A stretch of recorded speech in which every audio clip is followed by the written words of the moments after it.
안녕하세요. 오또혜영이에요. 오늘은 이번 달에 읽은 영어 원서 5권을 들고 왔습니다. 저번 달부터 펼친 책도 있는데 미적미적 되다가 최근에야 완독한 책도 있습니다. 그래서 이번에 가져온 책은 이렇게 짜란 5권입니다. 우선 첫 번째는 오베라는 남자 아시죠? 프레드릭 베크맨이 쓰신 첫 작품인데 그거 오베라는 남자의 영문판이고요. 두 번째는 셜록 홈즈의 여동생이 주인공으로 나오는 에노라 홈즈입니다. 요건 넷플릭스에서 영화화 되기도 했고요. 세 번째는 베스트셀러 자리에서 아주 오랜 기간 자리를 지키고 있는 미드나잇 라이브러리라는 책 아시나요? 그거의 영어 원서입니다. 그리고 네 번째, 다섯 번째 책은 너무 얇아요. 얇지만 아주 알찬 책입니다. 로알드 다르, The Magic Finger과 George's Marvelous Medicine 이렇게 5권 읽었습니다. 새해를 맞이해서 제가 독서 노트도 이렇게 새로 마련했어요. 대충 이렇게 적었어요. 짜란! A Man Called Ove부터 이렇게 마음에 드는 인용구도 적고 테마나 심볼 이런 것도 적고 Enola Holmes 적고 The Midnight Library The Magic Finger 이렇게 4권 적었는데 요 아까 5번째 책에 George's Marvelous Medicine은 요 영상을 지금 촬영하기 직전에 완독을 해서 급하게 갖고 온 거라서 아직 독서 노트는 적진 않았어요. 이제 하나씩 요 책들 한번 둘러볼까요? 첫 번째로 A Man Called Ove부터 살펴볼게요. 지금 가져온 요 5권 책 중에서 이 책이 가장 좋았다고 자신있게 말씀드릴 수 있고 이 책은 혹시 영어 원서가 아니더라도 한국어판으로라도 꼭 읽어보시길 정말 강력 추천드리는 작품입니다. 최근에 읽었던 베어타운이라는 그 작품의 작가님이 너무 궁금해서 다시 구입을 했던 책인데 이 책이 프레드릭 베크맨 작가님의 첫 작품이에요. 근데 너무너무 또 마음이 따뜻해지고 몽글몽글해지고 다양한 문제에 대해서 또 생각해 볼 수 있는 좋은 기회를 얻었어요. 그래서 프레드릭 베크맨이라는 이 작가님이 다른 작품까지도 벌써 궁금해지는 지금 마음입니다. 아주 뜨거운 애정을 가지게 됐어요. 이 어베라는 남자가 누구인지 아시겠죠? 이분입니다. 59세이시고 혼자 사시는데 성격이 조금 괴팍하세요. 원리 원칙을 너무 따지시고 이웃들과 사이도 좋지는 않거든요. 그러다 보니까 또 친구도 없으시고 슬프지만 사랑했던 아내가 먼저 떠나가셔가지고 혼자 사시는 분입니다. 외롭지만 괴팍하다 보니까 주변에 사람이 오기가 쉽지 않겠죠. 그리고 조금 파격적으로 들릴 수도 있겠지만 삶을 간절히 끝내고 싶어 하시는 분입니다. 올가미에 매달려 죽으려고 시도하시지만 실패하시고 기차에 깔려 죽으려고 하시다가 또 실패하시고 차에 가스를 틀어놓고 죽으려고 하시다가 또 실패하십니다. 정말 죽고 싶어 하시는데 죽는데 재능이 정말 없으신 분이에요. 이 소설은 과거와 현재 시점을 왔다 갔다 옮겨 다니면서 이분이 왜 원리 원칙을 이렇게 지키려고 하시는지, 이분이 왜 고약한 성격을 가지게 되셨는지, 이분이 지금 왜 자살하고 싶어 하시는지 조금씩 이야기를 풀어나갑니다. 과거와 현재를 왔다 갔다 하면서 이 오베라는 분, 이 한 분을 온전히 이해해 나가는 과정을 겪게 됩니다. 그 과정 속에서 저희가 깨닫게 되는 게 무엇이냐면 한 사람을 온전히 이해하려면 이 사람의 지금의 모습만 보고서는 판단할 수 없는 거구나. 이 사람의 과거 이야기, 앞뒤 스토리를 알아야 이 사람을 제대로 안다고 할 수 있는 거구나 라는 깨달음을 얻게 됩니다. 또 우리가 인생을 살면서 과거의 메모리가 때로는 우리의 발목을 잡기도 하고 앞으로 나아가기 힘들게 만들기도 하지만 한 사람을 온전히 이해하기 위해서는 그 메모리가 절대 빠질 수 없다라는 그 깨달음을 주기도 합니다. 그래서 메모리즈에 대한 긍정적인 면과 부정적인 면 모두 살펴볼 수 있는 소설입니다. 많은 구절이 마음에 와 닿았지만 이야기를 스포하지 않으면서 나눌 수 있는 구절 2개만 공유해 볼게요. 282쪽에 이렇게 밑줄 그 부분인데요. All people en route are time optimists. We always think there's enough time to do things with other people. Time to say things to them. And then something happens, and then we stand there holding on to words like if. 우리는 늘 시간이 많을 거라고, 시간이 충분할 거라고 생각하는 경향이 있죠. 도움을 줘야 할 사람이 보여도 다음에 도와주지 뭐. 사랑을 표현해야 할 사람이 있어도 다음에 표현하지 뭐 하면서 미루곤 하잖아요. 그러다가 어떤 상황이 일어나면 그때 if라는 단어를 떠올리죠. 아, 만약에 내가 그때 더 일찍 도와줬더라면, 만약에 그때 내가 더 빨리 표현했더라면, 빨리 일찍 내가 행동으로 옮겼더라면 이렇게 해요. 그러한 삶을 되돌아보게끔 하는 구절이었습니다. 그 다음은 306쪽입니다. 오베라는 이분이 아내밖에 몰랐다라고 말할 수도 있는데 그 아내분이 사랑에 대해서 사랑에 빠진다는 것은 한 집으로 이사를 가는 것과 같다라고 비유를 하셨는데 그 부분이 정말 좋고 공감이 되더라고요. Loving someone is like moving into a house.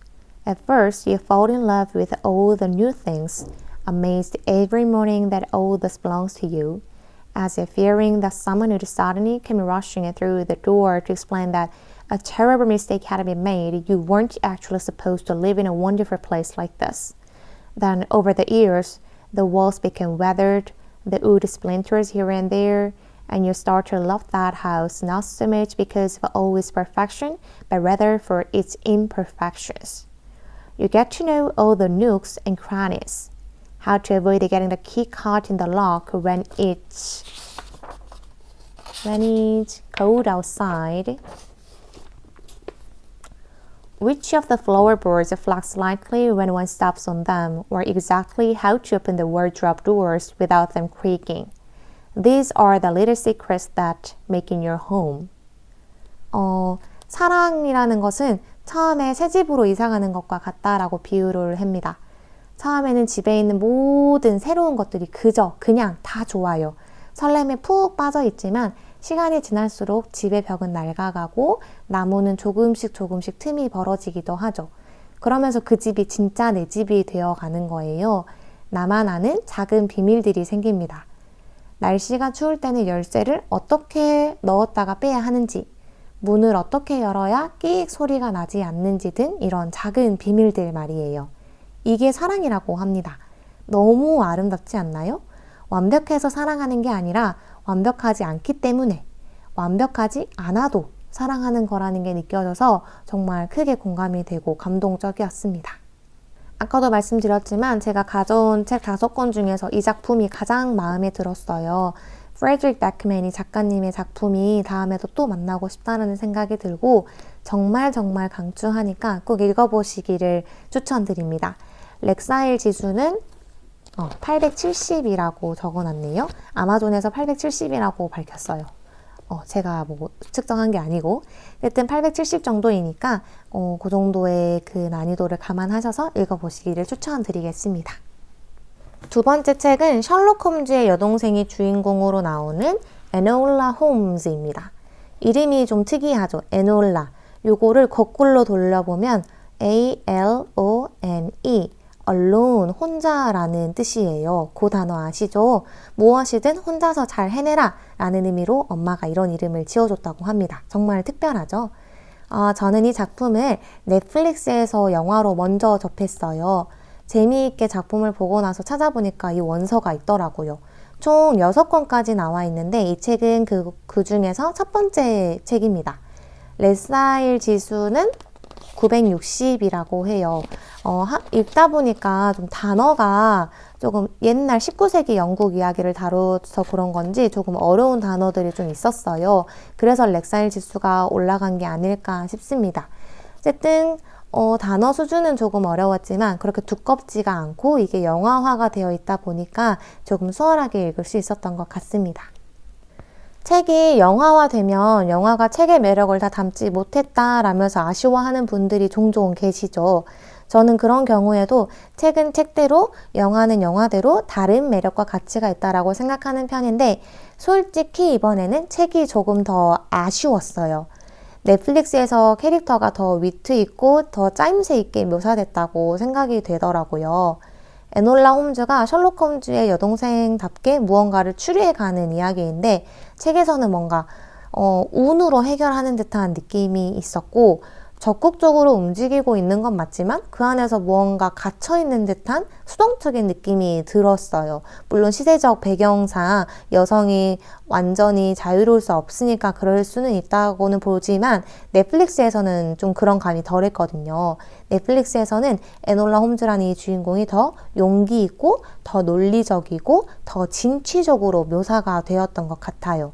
그리고 에놀라 홈즈가 오빠인 이 셜록 홈즈인데 오빠인 셜록 홈즈 몰래 움직여야 되는 상황인데 책에서는 셜록 홈즈를 약간 이디엇으로 만들어버리는 느낌이 조금 있었고 넷플릭스에서는 반대로 셜록 홈즈는 그대로 두고 에놀라 홈즈를 더 똑똑하고 영리하고 강하게 묘사하면서 그 상황을 잘 풀어나갔던 것 같아요. 그런 면에서 책이 조금 아쉬웠습니다.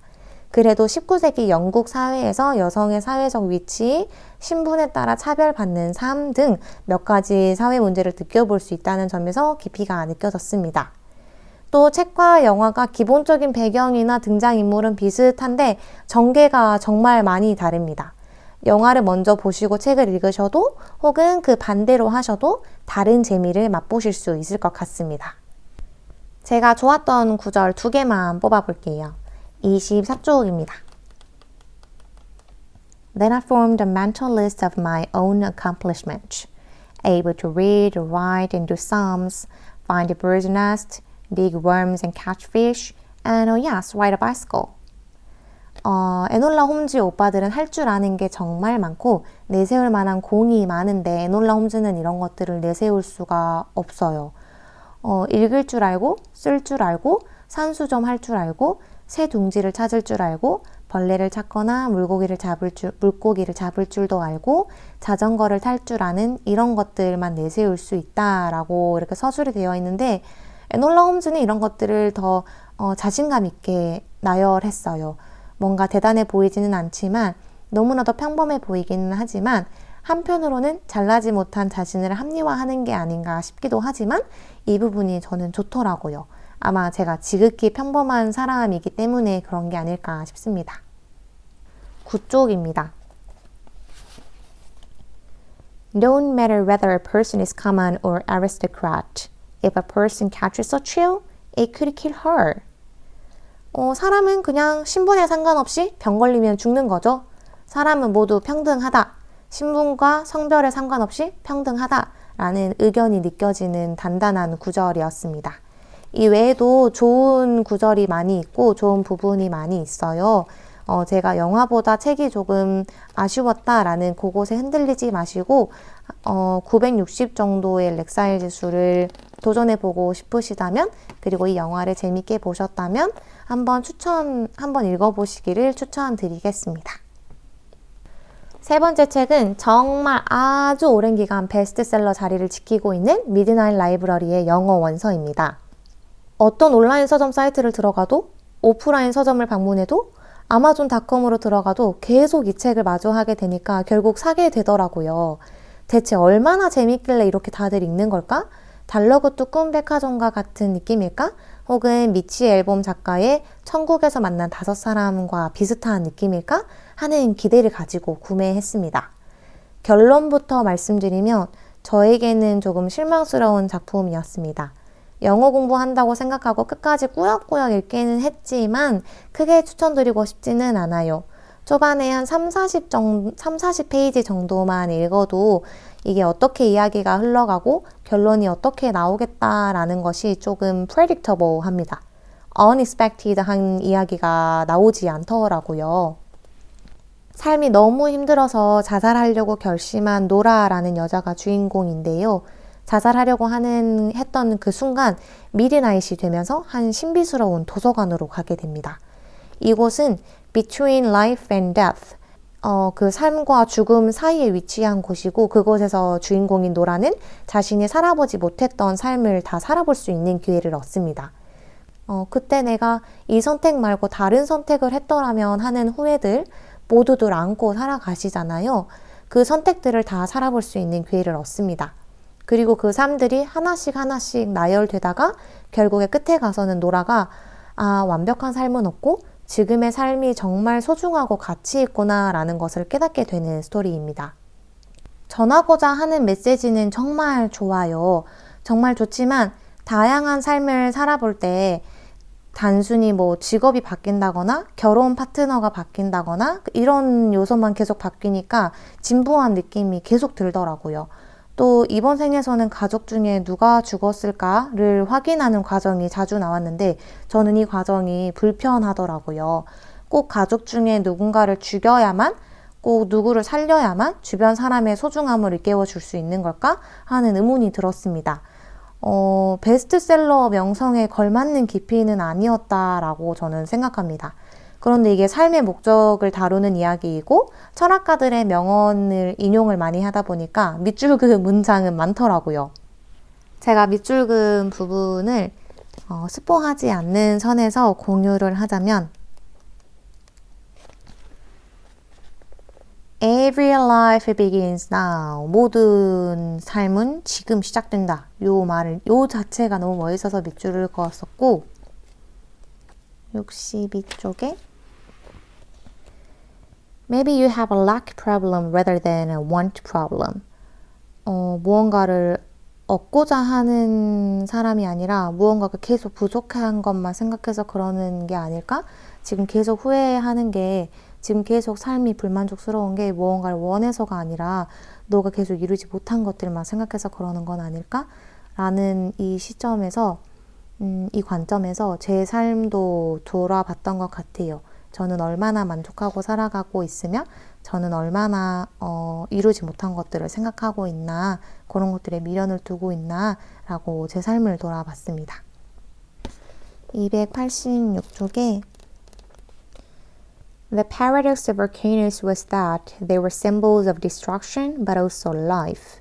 Once the lava slows and cools, it solidifies and that breaks down over time to become soil, rich, fertile soil. 이 구절은 최근에 읽었던 Little Fires Everywhere 이라는 작품을 떠올리게 했습니다. 모두의 삶이 완벽하지는 않듯 제 삶에도 문제가 있는데요. 그 문제가 떠오르면서 그래, 그 문제는 지금은 destruction 같지만 조금만 더 기다리면 life가 될 거야. rich soil을 다지고 더 단단하게 만들 거야. 내 삶은 그렇게 될 거야. 라고 생각이 들었습니다. 그래서 포스트잇에 이렇게 크게 적어서 책상 옆에 책상에 이렇게 붙여놓기도 했습니다. The paradox of volcanoes was that they were symbols of destruction but also life. 라이프가 되기를 바라며 그 문제가 잘 해결되길 바라며 이렇게 붙여놨습니다. 이 책이 저의 결과는 맞지는 않았지만 여러분의 결에는 맞을 수 있다라고 생각해요. 모두 틀린 게 아니고 다른 거니까 궁금하시면 제 이야기만 너무 듣지 마시고 직접 읽어보시기를 추천드리겠습니다. 네 번째, 다섯 번째 책은 로알드 다르 책입니다. 로알드 책을 세트로 구입을 했어요. 아주 예전에 몇 권 듬성듬성 대략 읽었던 기억이 있는데 최근 한 구독자님께서 초보를 위한 영어 원서를 물어보시더라고요. 그래서 로알드 달 작품을 추천해드렸는데 특히 이 작품 제일 얇으니까 이걸 추천해드렸는데 추천한 사람으로서의 책임감이 있어야 하잖아요. 그래서 다시 얇은 책부터 읽어보자 라고 생각해서 자기 전에 조금씩 읽고 있습니다. 우선 제일 얇은 The Magic Finger은 진짜 금방 읽을 수 있어요. 진짜 얇죠. 이게 카메라에 잡히지도 않겠어. 너무 얇아가지고. 이거 진짜 얇은데 이렇게나 얇지만 4분의 1이 광고입니다. 뒤쪽에 보시면 마틸다 읽어봐라 하면서 마틸다 조금 스포를 이렇게 해주고 뭐 작가 이렇게 막 그래요. 뭔가 광고가 많은 것 같아요. 4분의 1은 아니고 한 5분의 1 정도가 광고라고 보시면 됩니다. 이렇게나 얇지만. 그래서 금방 읽으실 수 있을 것 같고 금방 읽는 것도 중요하지만 흥미로워야 하잖아요. 진짜 흥미롭고 재미있습니다. 그리고 이 안에 도덕적인 교훈도 있어요. 얇지만 렉사일 지수가 560이라고 하더라고요. 그래서 영어 원서 처음 접하시는 분들이 부담 없이 천천히 조금씩 금방 읽어보시기에 좋은 책인 것 같습니다. 그 다음은 로알드 달의 George's Marvelous Medicine 이라는 요 작품인데 방금 소개해드린 The Magic Finger보다는 살짝 조금 더 두껍죠? 하지만 두껍다고 하기에는 민망한 책입니다. 렉사일 지수는 640이고요. 저도 중간중간 모르는 단어가 몇 개 있었어요. 이게 어린이 책이고 뭔가 라임을 맞추려고 할 때에 비슷하게 생겼지만 자주 쓰이지 않는 단어들을 몇 개 쓰신 것 같더라고요. 물론 제가 잘 모르는 걸 수도 있지만 그래서 그걸 찾아볼까 하다가 이걸 자기 전에 읽는다고 말씀드렸잖아요. 그러다 보니까 단어장을 찾기가 너무 귀찮은 거예요. 그래서 그냥 단어 찾지 않고 쑥 읽었는데 대부분 의미 추측이 잘 됐습니다. 이 소설은 조지라는 이 아이가 할머니에게 몹쓸 이 이상한 약, 딱 봐도 이상한 이 약을 할머니에게 만들어 먹이는 이야기인데 아이들이 보는 이야기이다 보니까 이건 뭐랄까 도덕적으로 문제가 있지만 하나의 재미있는 상상으로 받아들여지는 것 같더라고요. 예능은 진지하게 보지 말고 예능은 예능으로 보자 이런 말이 있잖아요. 요것도 상상은 상상으로 소설은 소설로 그 있는 그대로 받아들이자라는 마인드로 편하게 읽어보신다면 정말 유쾌하게 금방 한 권 읽으실 수 있을 것 같습니다. 정말 재미있었고요. 제가 찾은 교훈은 말을 예쁘게 하자라는 교훈입니다. 이 몹쓸 약을 할머니에게 먹이는데 사실 할머니가 하시는 말씀 하나하나가 다 예쁜 말이 없더라고요. 공격적이고 싸납고 아이한테 막 나쁜 말 하고 막 그러시더라고요. 그래서 이 몹쓸 약을 먹게 되신 것 같아서 이 책의 교훈은 말을 예쁘게 하자입니다. 로알드 다르 책은 정말 전체적으로 재미있고 진짜 후루룩 읽게 되는 것 같아요. 긴 원서를 읽기 부담스러우신 분들은 도전해 보시면 아주 좋을 것 같습니다. 제가 요즘에 블로그에 영단어를 정리하고 있어요. 지금은 A Man Called Ove랑 Little Fires Everywhere의 단어와 수거 등을 챕터별로 정리해서 하나하나 올리고 있는 중이에요. 아래 더보기란에 링크 남겨놓을 테니까 필요하신 분들은 편하게 들르셔서 이용하시면 되겠습니다. 오늘도 저의 주저리 이야기를 들어주셔서 감사하고요. 다음 영상에서 만나요.